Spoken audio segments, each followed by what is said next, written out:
ನಮಸ್ಕಾರ. ಕರ್ನಾಟಕ ಈ ದಿನಾಗಿ ಸ್ವಾಗತ. ನಾನು ಲತಾ ಧರ್ಮರಾಜ್. ಈಗ ಹೆಡ್ಲೈನ್ಸ್. ನನ್ನ ನಾಯಕತ್ವದಲ್ಲೇ ಚುನಾವಣೆ ನಡೆದಾಗ ಆ ಪದ ಹೇಳಿ 8-10 ವರ್ಷ ಗಟ್ಟಿಯಾಗಿ ಇರುತ್ತೇನೆ, ನಾನು ಬಿಟ್ಟು ಹೋಗಲ್ಲ. ಪಟ್ಟದ ಫೈಟ್ ವೇಳೆ ಹೊಸ ದಾಳ ಉರುಳಿಸಿದ ಡಿಕೆಶಿ. ನನ್ನ ನಾಯಕತ್ವದಲ್ಲೇ ಮುಂದಿನ ಚುನಾವಣೆ ಎಂಬ ಡಿಕೆಶಿ ಅವರ ಹೇಳಿಕೆ ತಪ್ಪೇನೂ ಅಲ್ಲ. ಸಿಎಂ ಡಿಸಿಎಂ ನಾಯಕತ್ವ ನಮಗೆ ಶಾಶ್ವತವಾಗಿ ಬೇಕು. ಡಿಕೆಶಿ ಪರ ಕಾರ್ಯಾಧ್ಯಕ್ಷ ಚಂದ್ರಶೇಖರ್ ಬ್ಯಾಟಿಂಗ್. ಬೀದರ್ ಯಾತ್ರಿಕರ ದುರ್ಮರಣ, ಮೃತರ ಕುಟುಂಬಕ್ಕೆ 5 ಲಕ್ಷ ಪರಿಹಾರ. ಅರಣ್ಯ ಸಚಿವ ಈಶ್ವರ್ ಖಂಡ್ರೆ ಘೋಷಣೆ. ಕರೆಂಟ್ ಕೊಟ್ಟ ಜೆಸ್ಕಾಂಗೆ ಶಾಕ್ ಕೊಟ್ಟ ರೈತರು. ಕಚೇರಿಗೆ ಜೀವಂತ ಮೊಸಳೆ ತಂದು ಪ್ರತಿಭಟನೆ. ಕಲಬುರಗಿ ಜಿಲ್ಲೆ ಅಫಜಲಾಪುರ ತಾಲೂಕಿನಲ್ಲಿ ಘಟನೆ.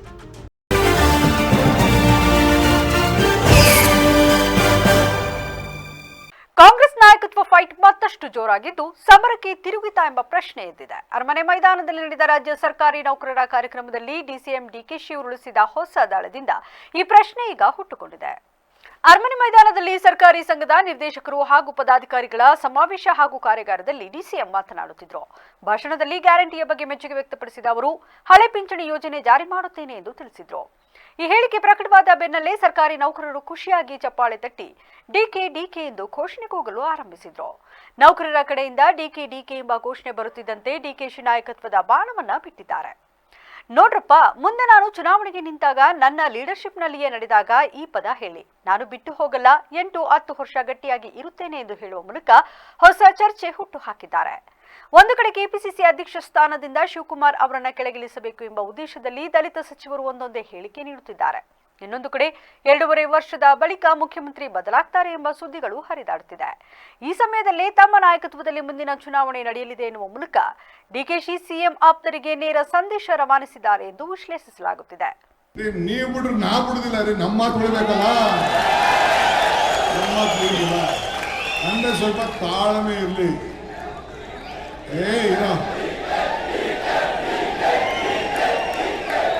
ಅಲ್ಲಪ್ಪ, ನಾನು ಎಲೆಕ್ಷನ್ ನೆಕ್ಸ್ಟ್ ಟೈಮ್ ನಾನು ನಿಂತ್ಕೊಂಡಾಗ ನನ್ನ ಲೀಡರ್ಶಿಪ್ಪಲ್ಲಿ ನಡೆದಾಗ ನೀವು ಇದನ್ನ ಪದ ಉಪಯೋಗಿಸಿ ವಾಪಸ್ ಬನ್ನಿ. ನಾನು ಬಿಟ್ಟು ಹೋಗೋದಿಲ್ಲ, ಇನ್ನೊಂದು 8 ವರ್ಷ ಗಟ್ಟಿಯಾಗಿರ್ತೀನಿ, ನನ್ನ ಆರೋಗ್ಯ ಗಟ್ಟಿಯಾಗಿರ್ತೀನಿ.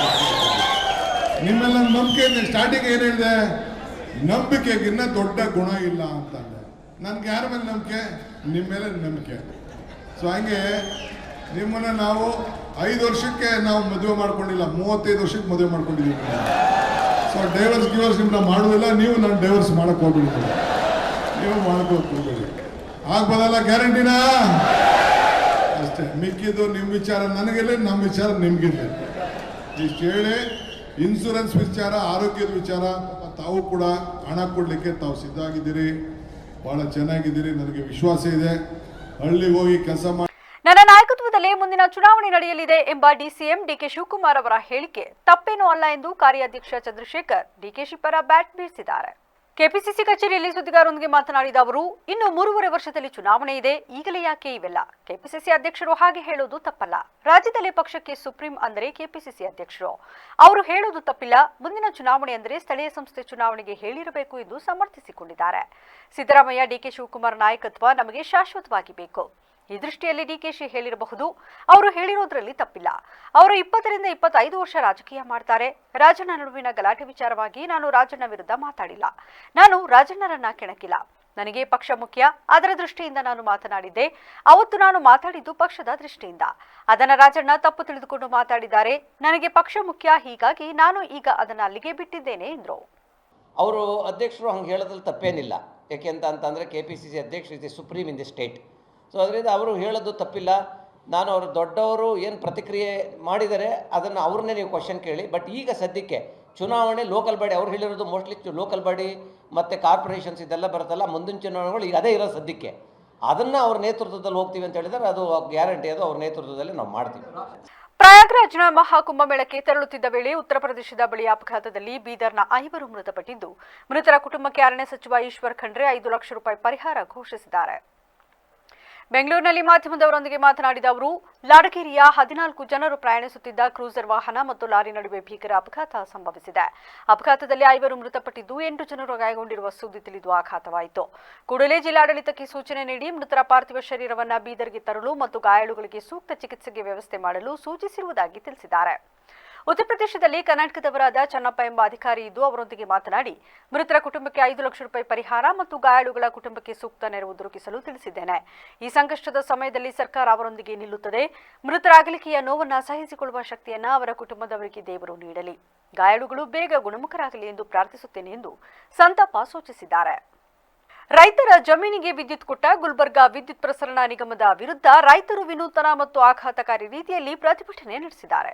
ಹೌದು, ಕಲಬುರಗಿ ಜಿಲ್ಲೆ ಅಫಜಲಾಪುರ ತಾಲೂಕಿನ ಗರೂರ್ ಬಿ ಗ್ರಾಮದ ರೈತರು ಗುಲ್ಬರ್ಗಾ ವಿದ್ಯುತ್ ಪ್ರಸರಣ ನಿಗಮದ ವಿರುದ್ಧ ಆಕ್ರೋಶ ವ್ಯಕ್ತಪಡಿಸಿ ಕಚೇರಿಗೆ ಜೀವಂತ ಮೊಸಳೆ ತಂದು ಪ್ರತಿಭಟನೆ ನಡೆಸಿದ್ದಾರೆ. ತಮ್ಮ ಎತ್ತಿನ ಗಾಡಿಗೆ ಬೃಹತ್ ಮೊಸಳೆಯನ್ನ ಕಟ್ಟಿಕೊಂಡು ಬಂದು ವಿದ್ಯುತ್ ಕಡಿತದ ವಿರುದ್ಧ ಪ್ರತಿಭಟನೆ ನಡೆಸಿದ್ದಾರೆ. ಚೆಸ್ಕಾಂ ವಿದ್ಯುತ್ ಕಡಿತ ಮಾಡುತ್ತಿರುವುದರಿಂದ ತಮ್ಮ ಜಮೀನಿಗೆ ಮೊಸಳೆಗಳು ಆಗಮಿಸುತ್ತಿದ್ದು ಇದರಿಂದ ತಮಗೆ ತೀವ್ರ ಸಮಸ್ಯೆಯಾಗುತ್ತಿದೆ. ಮೊಸಳೆಗಳಿಂದ ಜೀವ ಭಯದಲ್ಲೇ ಜಮೀನು ಕೆಲಸ ಮಾಡಬೇಕಿದೆ ಎಂದು ಆಕ್ರೋಶ ವ್ಯಕ್ತಪಡಿಸಿದ್ದಾರೆ. ಈ ಬಗ್ಗೆ ಅಧಿಕಾರಿಗಳಿಗೆ ಎಷ್ಟೇ ದೂರು ಕೊಟ್ಟರೂ ಅವರಿಂದ ಯಾವುದೇ ಸೂಕ್ತ ರೀತಿಯ ಪ್ರತಿಕ್ರಿಯೆ ಬಾರದ ಹಿನ್ನೆಲೆಯಲ್ಲಿ ರೈತರು ಮೊಸಳೆಯನ್ನ ಸೆರೆ ಹಿಡಿದು ಎತ್ತಿನ ಗಾಡಿಯಲ್ಲಿ ಹೇರಿಕೊಂಡು ಬಂದು ಚೆಸ್ಕಾಂ ಕಚೇರಿಗೆ ತಂದು ಆಕ್ರೋಶ ವ್ಯಕ್ತಪಡಿಸಿದ್ದಾರೆ. ಫೆಬ್ರವರಿ 24ರಿಂದ 10 ದಿನಗಳ ಕಾಲ ಕಲಬುರಗಿಯಲ್ಲಿ ರಾಷ್ಟ್ರಮಟ್ಟದ ಸರಸ್ ಮೇಳ ಹಮ್ಮಿಕೊಳ್ಳಲಾಗಿದೆ ಎಂದು ಕೌಶಲ್ಯಾಭಿವೃದ್ಧಿ ಸಚಿವ ಡಾಕ್ಟರ್ ಶರಣಪ್ರಕಾಶ್ ಪಾಟೀಲ್ ಅವರು ತಿಳಿಸಿದರು. ಶುಕ್ರವಾರ ಕಲಬುರಗಿಯಲ್ಲಿ ಸುದ್ದಿಗೋಷ್ಠಿ ನಡೆಸಿ ಮಾತನಾಡಿದ ಅವರು, ಕಳೆದ ಬಾರಿ ಬೆಂಗಳೂರಿನಲ್ಲಿ ಸರಸ್ ಸಮ್ಮೇಳನ ಆಯೋಜನೆ ಮಾಡಲಾಗಿತ್ತು. ಈ ಬಾರಿ ಕಲಬುರಗಿಯ ಶರಣಬಸವೇಶ್ವರ ಜಾತ್ರಾ ಮೈದಾನದಲ್ಲಿ ಆಯೋಜಿಸಿರುವ ಕುರಿತು ನಿರ್ಧರಿಸಿದ್ದೇವೆ. ಸ್ವಸಹಾಯ ಸಂಘಗಳ ಬಲವರ್ಧನೆಗಾಗಿ ಸರಸ್ ಮೇಳ ಹಮ್ಮಿಕೊಳ್ಳಲಾಗಿದೆ ಎಂದು ಮಾಹಿತಿ ನೀಡಿದರು. ಇನ್ನು ಕಾರ್ಮಿಕನ ಶವ ಎಳೆದೊಯ್ದ ಪ್ರಕರಣದ ಸಂಬಂಧ ಪ್ರತಿಕ್ರಿಯಿಸಿದ ಸಚಿವರು, ಶ್ರೀ ಸಿಮೆಂಟ್ ಕಾರ್ಖಾನೆಯಲ್ಲಿ ನಡೆದ ಕಾರ್ಮಿಕನ ಶವ ಎಳೆದೊಯ್ದ ಪ್ರಕರಣ ಅಮಾನುಷ ಕೃತ್ಯವಾಗಿದ್ದು ಈಗಾಗಲೇ ಕಾರ್ಖಾನೆ ಆಡಳಿತ ಮಂಡಳಿ ವಿರುದ್ಧ ಕ್ರಮ ಕೈಗೊಳ್ಳಲಾಗಿದೆ ಎಂದು ಹೇಳಿದರು. ನ್ಯಾಷನಲ್ ಸರಸ್ ಮೇಳ ಕಲಬುರಗಿಯಲ್ಲಿ ಹಮ್ಮಿಕೊಂಡಿದ್ದೀವಿ. ಅಪ್ಪ ಮೈದಾನದಲ್ಲಿ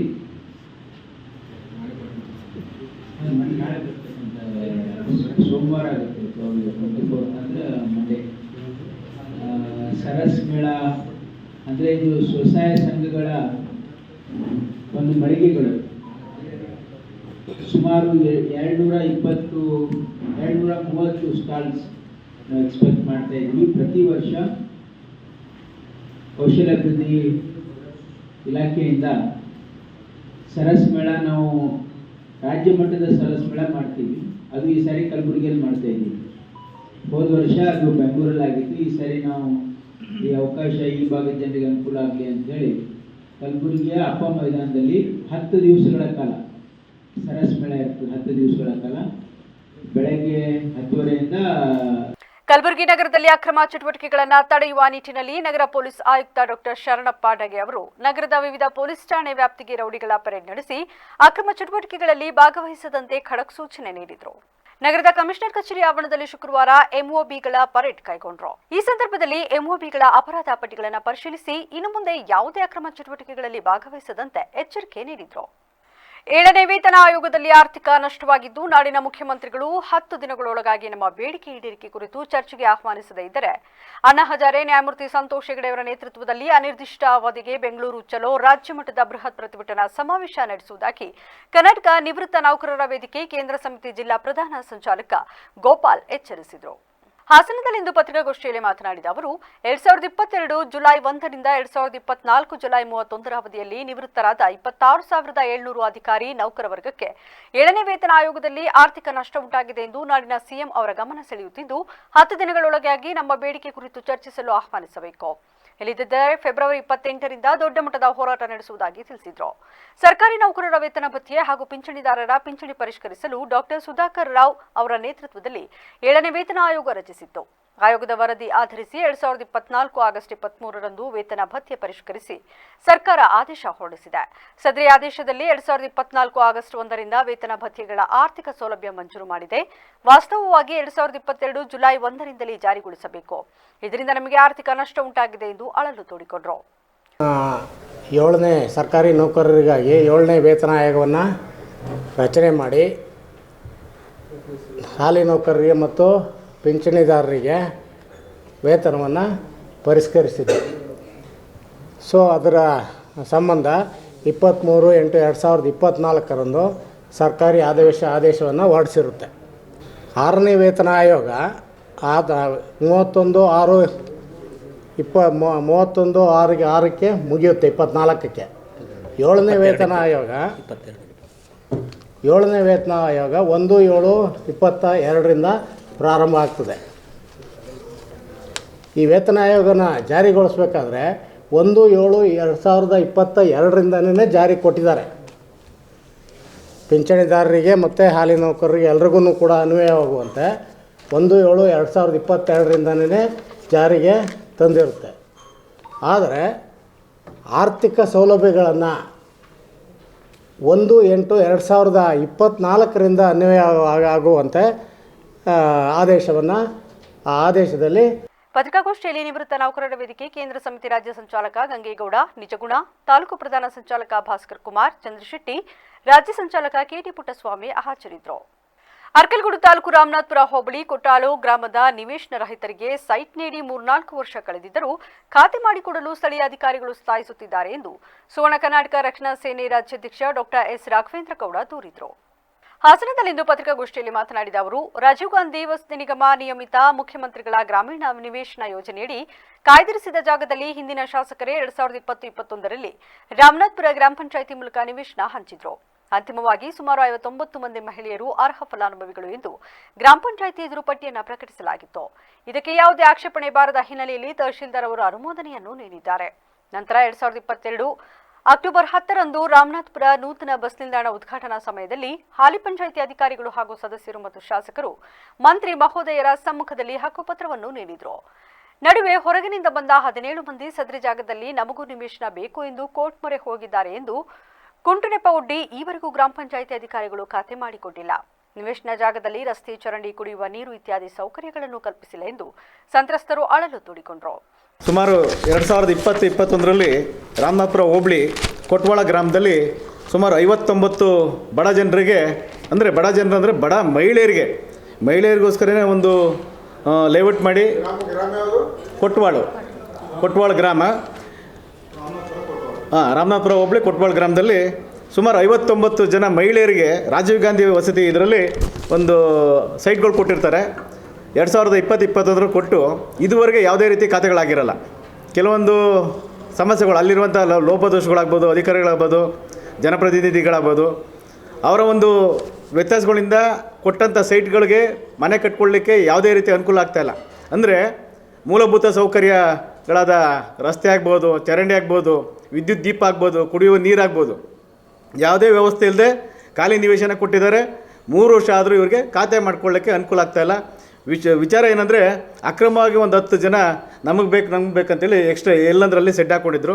ಆ ವಿಚಾರವಾಗಿ ಪತ್ರಿಕಾಗೋಷ್ಠಿಯಲ್ಲಿ ಇಂದ್ರಮ್ಮ, ವಸಂತ, ಅಪ್ಪುಲಾಲ್, ರತ್ನ, ಜಾನ್ಕಮ್ಮ ಹಾಜರಿದ್ದರು. ಬಯಲುಸೀಮೆಯ ಜಿಲ್ಲೆಗಳಿಗೆ ಶುದ್ಧ ಕುಡಿಯುವ ನೀರು ಪೂರೈಸುವ ಎತ್ತಿನಹೊಳೆ ಯೋಜನೆಗೆ ಭೂಮಿ ಕಳೆದುಕೊಂಡ ಸಂತ್ರಸ್ತರಿಗೆ ಸೂಕ್ತ ಪರಿಹಾರ ನೀಡಬೇಕು ಹಾಗೂ ಅರಣ್ಯ ಇಲಾಖೆಯ ಕಿರುಕುಳ ತಡೆಗಟ್ಟಬೇಕು ಎಂದು ಆಗ್ರಹಿಸಿ ಕರ್ನಾಟಕ ಪ್ರಾಂತ ರೈತ ಸಂಘದ ಆಶ್ರಯದಲ್ಲಿ ಸಂತ್ರಸ್ತರು ರೈತರು ಇಂದು ಡಿಸಿ ಕಚೇರಿ ಎದುರು ಪ್ರತಿಭಟನೆ ನಡೆಸಿದರು. ಸದರಿ ಯೋಜನೆ ಸಾಕಾರಕ್ಕೆ ಜಿಲ್ಲೆಯ ಸಾವಿರಾರು ರೈತರು ತಮ್ಮ ಭೂಮಿ ಕಳೆದುಕೊಂಡಿದ್ದಾರೆ. ಬೇಲೂರು ತಾಲೂಕಿನ ಶಿವಪುರ ಕಾವಲು, ಹಾಸನ ತಾಲೂಕಿನ ಐದಳ ಕಾವಲು, ಅರಸೀಕೆರೆ ತಾಲೂಕಿನ ನಾಯಕನಕೆರೆ ಕಾವಲು ಸುತ್ತಮುತ್ತಲಿನ ರೈತರ ಭೂಮಿಯನ್ನ ಸ್ವಾಧೀನಪಡಿಸಿಕೊಂಡು 2022ರಲ್ಲೇ ಅವಾರ್ಡ್ ನೋಟಿಸ್ ನೀಡಿದ್ದರೂ ಇದುವರೆಗೂ ಸೂಕ್ತ ಪರಿಹಾರ ನೀಡಿಲ್ಲ ಎಂದು ದೂರಿದರು. ಹಲವು ವರ್ಷಗಳಿಂದ ಸಾಗುವಳಿ ಮಾಡಿಕೊಂಡು ಮಂಜೂರಾತಿ ಚೀಟಿ ಪಡೆದು ಪಹಳಿಯಲ್ಲಿ ಹೆಸರು ಬರುತ್ತಿದ್ದ ಭೂಮಿಗೆ ವಿಶೇಷ ಭೂಸ್ವಾಧೀನಾಧಿಕಾರಿ ಕಾರ್ಯಾಲಯದವರು ದಾಖಲೆ ಪರಿಶೀಲಿಸಿ ಅವಾರ್ಡ್ ನೋಟಿಸ್ ನೀಡಿದ ಮೇಲೆ ಅರಣ್ಯ ಇಲಾಖೆಯವರು ಬೇಲೂರು ತಾಲೂಕಿನ ಶಿವಪುರ ಕಾವಲು ಸುತ್ತಮುತ್ತಲಿನ ಸುಮಾರು 30ಕ್ಕೂ ಹೆಚ್ಚು ಜನರಿಗೆ ಭೂ ಪರಿಹಾರ ನೀಡುವುದನ್ನು ತಡೆಹಿಡಿದಿದ್ದಾರೆ. ಇದರಲ್ಲಿ ಬಹುತೇಕರು ದಲಿತ ಸಮುದಾಯಕ್ಕೆ ಸೇರಿದವರಾಗಿದ್ದು ಈ ಭೂಮಿ ಅರಣ್ಯ ಇಲಾಖೆಗೆ ಸೇರಿದ್ದೆಂದು ಇಲಾಖೆ ತಕರಾರು ಎತ್ತಿರುವುದನ್ನು ಖಂಡಿಸಿದರು. ಇದು ಬಡ ರೈತರ ಮೇಲೆ ಅರಣ್ಯ ಇಲಾಖೆ ನಡೆಸುತ್ತಿರುವ ದೌರ್ಜನ್ಯ. ಇಷ್ಟು ಮಾತ್ರವಲ್ಲದೆ ಈಗಲೂ ಅನುಭವದಲ್ಲಿರುವ ಎಲ್ಲಾ ರೀತಿಯ ಭೂಮಿ ದಾಖಲೆ ಹೊಂದಿರುವ ಕೃಷಿ ಭೂಮಿಯನ್ನ ಅರಣ್ಯ ಇಲಾಖೆಗೆ ಸೇರಿದ್ದು ಎಂದು ಪ್ರತಿದಿನ ರೈತರನ್ನ ಅಧಿಕಾರಿಗಳು ಬೆದರಿಸುತ್ತಿದ್ದಾರೆ. ಇದರಿಂದ ರೈತರು ನೆಮ್ಮದಿಯಿಂದ ಕೃಷಿ ಮಾಡಲು ಸಾಧ್ಯವಾಗುತ್ತಿಲ್ಲ ಎಂದು ಆರೋಪಿಸಿದರು. ಬೇಲೂರು ತಾಲೂಕಿನ ಶಿವಪುರ ಕಾವಲು ಮತ್ತು ಐದಳ್ಳ ಕಾವಲಿನ ಸುತ್ತಮುತ್ತ ರೈತರು ಕಳೆದ ಒಂದು 5-6 ವರ್ಷಗಳಿಂದ ಎತ್ತಿನಹೊಳೆ ಯೋಜನೆಗೆ ಅಂತೇಳಿ ತಮ್ಮ ಭೂಮಿಯನ್ನು ಕಳ್ಕೊಂಡಿದ್ದಾರೆ. ಈ ಭೂಮಿ ಸುಮಾರು 50 ವರ್ಷಗಳ ಹಿಂದೆನೇ ಈ ರೈತರಿಗೆ ಸರ್ಕಾರ ಸ್ಯಾಂಕ್ಷನ್ ಮಾಡಿದೆ. ಅವರ ಹೆಸರುಗಳಿಗೆ ಪಾಣಿ ಬರ್ತಾ ಇದೆ, ಅವರ ಅನುಭವದಲ್ಲಿದ್ದಾರೆ. ಇಂತಹ ಭೂಮಿಯನ್ನು ಅವರ ಸ್ವಾಧೀನದಲ್ಲಿರ್ತಕ್ಕಂಥ ದಾಖಲೆಗಳಿರ್ತಕ್ಕಂಥ ಭೂಮಿಯನ್ನು ಇವತ್ತು ಸ್ವಾಧೀನಕ್ಕೆ ಪಡಿಸ್ಕೊಂಡು ಅವರಿಗೆ ಪೂರ್ತಿಯಾಗಿರ್ತಕ್ಕಂಥ ಪರಿಹಾರವನ್ನು ಕೊಡ್ತಾ ಇಲ್ಲ. ಯಾಕೆ ಪರಿಹಾರ ಕೊಡ್ತಾ ಇಲ್ಲ ಅಂತ ಹೇಳಿದ್ರೆ 2 ವರ್ಷದ ಹಿಂದೆ ಅವರಿಗೆ ಅವಾರ್ಡ್ ನೋಟಿಸ್ ಆಗಿದೆ. ಇವತ್ತು ಅರಣ್ಯ ಇಲಾಖೆಯವರು ಈ ಭೂಮಿ ನಮಗೆ ಸೇರಿದ್ದು ಅಂತೇಳಿ ತಕರಾರು ಹಾಕಿರೋದ್ರಿಂದ ಅವರಿಗೆ ಪರಿಹಾರ ಕೊಡ್ತಾರೆ. ನಾವು ಕೇಳ್ತಾ ಇದ್ದೀವಿ, ಇದ್ದಕ್ಕಿದ್ದಂಗೆ ಏಕಾಏಕಿಯಾಗಿ ಬಂದು ಅರಣ್ಯ ಇಲಾಖೆಯವರು ಈ ರೀತಿಯ ಗುಂಡಾವರ್ತನೆ ಮಾಡೋದ್ರಿಂದ ನಾವು ಅದನ್ನು ಸಹಿಸ್ಕೊಳ್ಳಲ್ಲ. ನಮ್ಮ ಭೂಮಿಯನ್ನು ನೀವು ಎತ್ತಿನ ಹೊಳೆ ಪ್ರಾಜೆಕ್ಟಿಗೆ ತೊಗೊಂಡಿದ್ದೀರಿ, ನಮಗೆ ಸೂಕ್ತವಾಗಿರ್ತಕ್ಕಂಥ ಪರಿಹಾರವನ್ನು ಕೊಡಬೇಕು ಅಂತ. ಇನ್ನೊಂದು, ಅದರ ಅಕ್ಕಪಕ್ಕ ಕೆಲವು ಭೂಮಿಗಳಿದ್ದಾವೆ, ಆ ಭೂಮಿಗೂ ಕೂಡ ಇವತ್ತು ಕಂದಾಯ ಇಲಾಖೆ ಭೂಮಿಯನ್ನು ಅರಣ್ಯ ಇಲಾಖೆ ಭೂಮಿ ಅಂತೇಳಿ ಅರಣ್ಯ ಇಲಾಖೆಯವರು ದೌರ್ಜನ್ಯ ಮಾಡ್ತಿದ್ದಾರೆ. ಸೇಮ್ ಟೈಮ್ ಉಳಿದಿರ್ತಕ್ಕಂಥ ಭೂಮಿ ಮೇಲ್ಗಡೆ ಮಣ್ಣನ್ನು ತಂದು ಹಾಕಿದ್ದಾರೆ. ಮುಂಬರುವ ರಾಜ್ಯ ಬಜೆಟ್ ದಲಿತರ, ಬಡವರ ವಿವಿಧ ಬೇಡಿಕೆಗಳನ್ನು ಈಡೇರಿಕೆಗೆ ಪೂರಕವಾಗಿರಬೇಕು ಎಂದು ಆಗ್ರಹಿಸಿ ಡಿಸಿ ಜಿಲ್ಲಾಧಿಕಾರಿ ಕಚೇರಿಗೆ ಜೈ ಭೀಮ್ ಬ್ರಿಗೇಡ್ ಸಂಘಟನಾ ಸಮಿತಿ ವತಿಯಿಂದ ಮನವಿ ಸಲ್ಲಿಸಿದರು. ಈ ವೇಳೆ ಸಂಘಟನೆ ಜಿಲ್ಲಾಧ್ಯಕ್ಷ ರಾಜೇಶ್ ಮಾತನಾಡಿ, ರಾಜ್ಯ ಬಜೆಟ್ನಲ್ಲಿ ಎಸ್ಸಿ ಎಸ್ಟಿ ಅನುದಾನ ಮೀಸಲಿರಿಸಲು ಅನಂತರಾಜ್ ಆಯೋಗದ ಜಾತಿ ಜನಗಣತಿ ವರದಿಯನ್ನ ಮೊದಲೇ ಬಿಡುಗಡೆಗೊಳಿಸಬೇಕು. ಪರಿಶಿಷ್ಟ ಜಾತಿ ಮೀಸಲಾತಿ ವರ್ಗೀಕರಣದ ಸುಪ್ರೀಂ ಕೋರ್ಟ್ ತೀರ್ಪನ್ನು ಜಾರಿಗೊಳಿಸಲು ನ್ಯಾಯಮೂರ್ತಿ ಎಜಿ ಸದಾಶಿವ ಆಯೋಗದ ವರದಿಯನ್ನು ಈ ಕೂಡಲೇ ಜಾರಿಗೊಳಿಸಬೇಕು. ಪರಿಶಿಷ್ಟ ಜಾತಿ, ಪಂಗಡ ಮತ್ತು ಹಿಂದುಳಿದ ವರ್ಗ ಹಾಗೂ ಅಲ್ಪಸಂಖ್ಯಾತರ ಎಲ್ಲ ಅಭಿವೃದ್ಧಿ ನಿಗಮಗಳಿಗೆ ನೇರ ಸಾಲ ನೀಡಲು ತಲಾ 500 ಕೋಟಿ ಅನುದಾನವನ್ನು ಮೀಸಲಿರಿಸಬೇಕು. ಈ ಜನವರ್ಗಗಳ ಸ್ವಯಂ ಉದ್ಯೋಗಿಗಳ ನೆರವಿಗೆ ರಾಜ್ಯ ಸರ್ಕಾರ ಬರಬೇಕು. ರಾಜ್ಯದ ರೈತರ ಕೃಷಿ ಉತ್ಪನ್ನಗಳಿಗೆ ಡಾ ಸ್ವಾಮಿನಾಥನ್ ಆಯೋಗದ ಶಿಫಾರಸಿನಂತೆ ವೈಜ್ಞಾನಿಕ ಬೆಂಬಲ ಬೆಲೆಯನ್ನು ಪ್ರಸ್ತುತ ಬಜೆಟ್ನಲ್ಲಿ ಘೋಷಿಸಬೇಕು. ರಾಜ್ಯದ ರೈತರ ಎಲ್ಲ ಸಾಲ ಮನ್ನಾ ಮಾಡಬೇಕು ಎಂದು ಆಗ್ರಹಿಸಿದರು. ಪ್ರತಿಭಟನೆಯಲ್ಲಿ ಮುಖಂಡರಾದ ಶಂಕರ್, ರಾಮು, ತಮ್ಮಯ್ಯ ಇತರರು ಹಾಜರಿದ್ದರು. ಈ ಬಜೆಟ್ ಮಂಡಿಸ್ತಿರೋ ನಮ್ಮ ಒಂದು ಪರಿಶಿಷ್ಟ ಜಾತಿಯವರಿಗೆ ಯಾವುದೇ ರೀತಿ ಇಲ್ಲಿವರೆಗೂ ಅನುಕೂಲ ಆಗಿಲ್ಲ. ಏನು ಸದಾಶಿವ ಆಯೋಗ ವರದಿ ಸುಪ್ರೀಂ ಕೋರ್ಟ್ನಲ್ಲಿ ಆದೇಶ ಜಾರಿ ಆಗಿದ್ರು ಸರ್ಕಾರ ಆದೇಶ ಮಾಡೋದ್ರಲ್ಲಿ ವಿಳಂಬ ಮಾಡ್ತಿದೆ. ಇದನ್ನು ಮೀನಾಮೇಷ ಹೇಳಿಸ್ತಲೇ ಬೇಗನೆ ಇದನ್ನು ಆದೇಶ ಮಾಡಬೇಕು. ತದನಂತರ ದಲಿತ, ಹಿಂದುಳಿದ, ಅಲ್ಪಸಂಖ್ಯಾತ ಬಹುಜನರ ಹಾಸ್ಟೆಲ್ ವಿದ್ಯಾರ್ಥಿಗಳಿಗೆ ಪೌಷ್ಟಿಕಾಂಶ ಆಹಾರ ಮತ್ತು ನೀಡಲು ನಿರ್ವಹಣಾ ವೆಚ್ಚ ಮಾಸಿಕ 3500 ನೀಡಬೇಕು. ವಿದೇಶ ಅಧ್ಯಯನ ವಿದ್ಯಾರ್ಥಿಗಳು ಅನುದಾನವನ್ನು ಹೆಚ್ಚಿಸಬೇಕು. ರಾಜ್ಯದೆಲ್ಲ ವಸತಿ ಶಾಲೆಗಳು ಸಮರ್ಪಕ ಉಸ್ತುವಾರಿ ಇಲ್ಲದ ಕಾರಣ ಜಿಲ್ಲಾ ಮಟ್ಟದ ಸಮಾಜ ಕಲ್ಯಾಣ ಇಲಾಖೆ ಅಡಿಯಲ್ಲಿ ಸಮಾಜ ಕಲ್ಯಾಣ DD ಅವರೇ ಡಿಸ್ಟ್ರಿಕ್ಟ್ ಆಫೀಸರ್ ಅದನ್ನು ವಹಿಸಬೇಕು. ಬಜೆಟ್ ಗಾತ್ರದ ಶೇಕಡ ಏನು ಪರಿಶಿಷ್ಟ ಜಾತಿ ಪರಿಶಿಷ್ಟ ಪಂಗಡದವರಿಗೆ 24% ಅಂತೆ ಸುಮಾರು 4500 ಕೋಟಿ 45,000 ಕೋಟಿ ಮೀಸಲಿಡಬೇಕು. ವಿಶೇಷವಾಗಿ ವಿಶೇಷ ಚೇತನರಿಗೆ 1400ರಿಂದ 3000ಕ್ಕೆ ಅನುದಾನ ಹೆಚ್ಚಿಸಬೇಕು.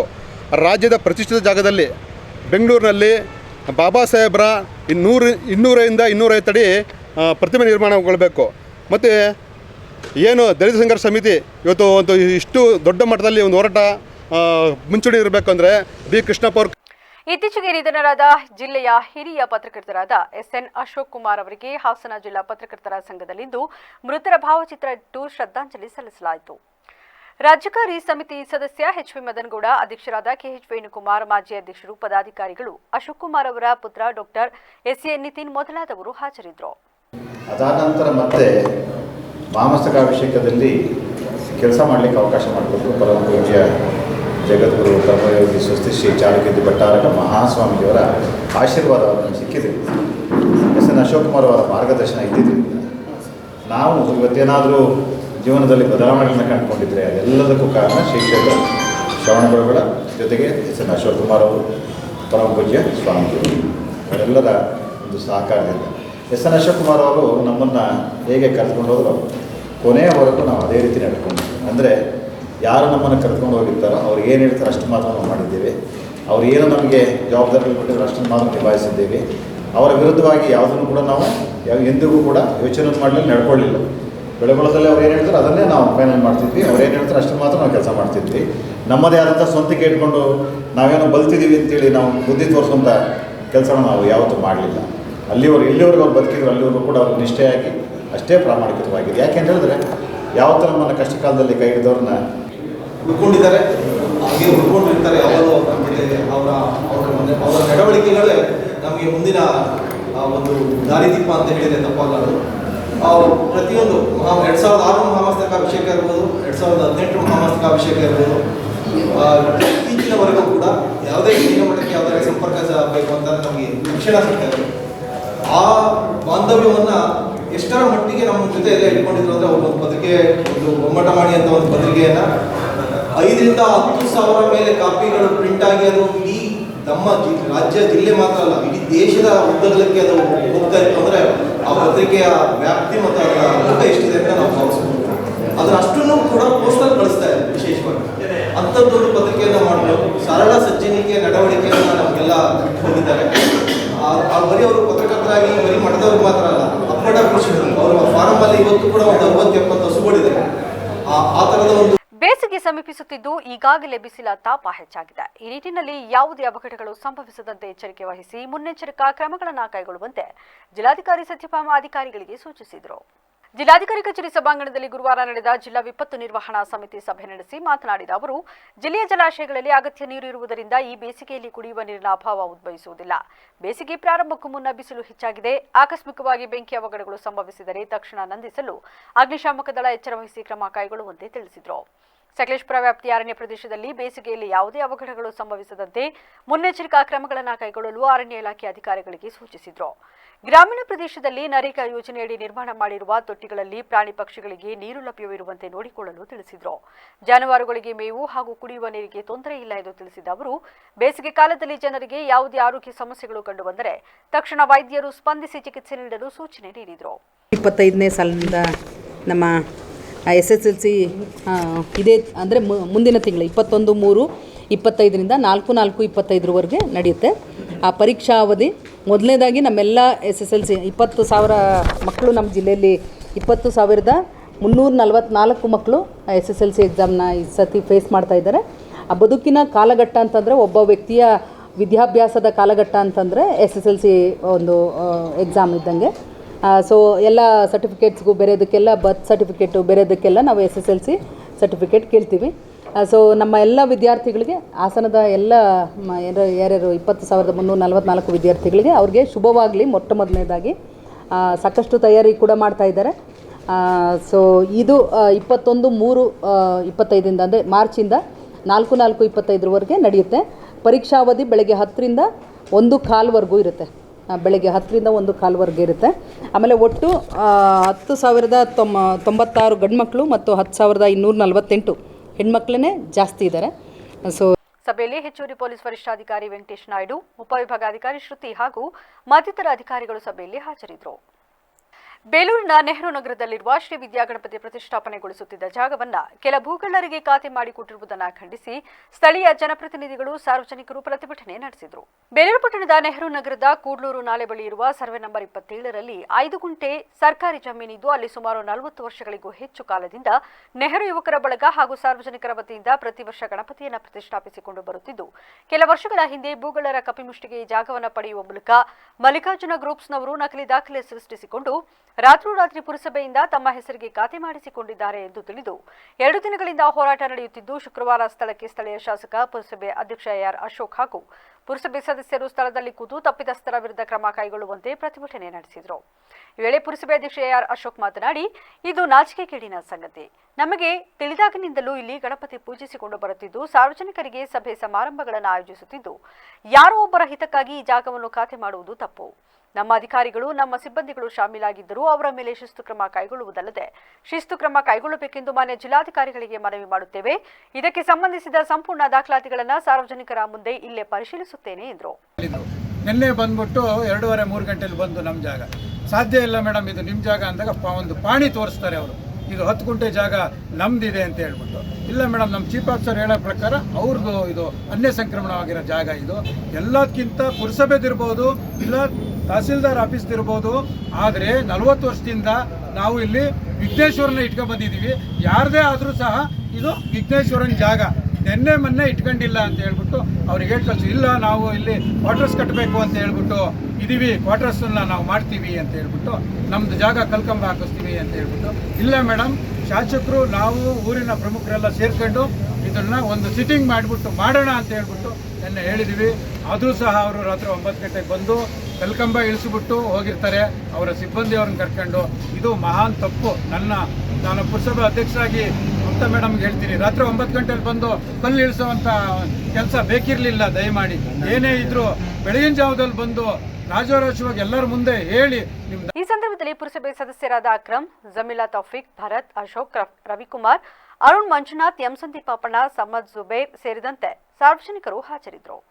ಗ್ಯಾಸ್ ಸಿಲಿಂಡರ್ ಸ್ಫೋಟಗೊಂಡು ಮನೆಯಲ್ಲಿದ್ದ ವಸ್ತುಗಳು ಸಂಪೂರ್ಣ ಸುಟ್ಟು ಹೋಗಿ ಅಪಾರ ಪ್ರಮಾಣದ ಹಾನಿ ಸಂಭವಿಸಿರುವ ಘಟನೆ ಅರ್ಕಲಗೂಡು ಪಟ್ಟಣದ ಕೋಟೆ ವಿನಾಯಕ ನಗರದ ಬಡಾವಣೆಯಲ್ಲಿ ಶುಕ್ರವಾರ ನಡೆದಿದೆ.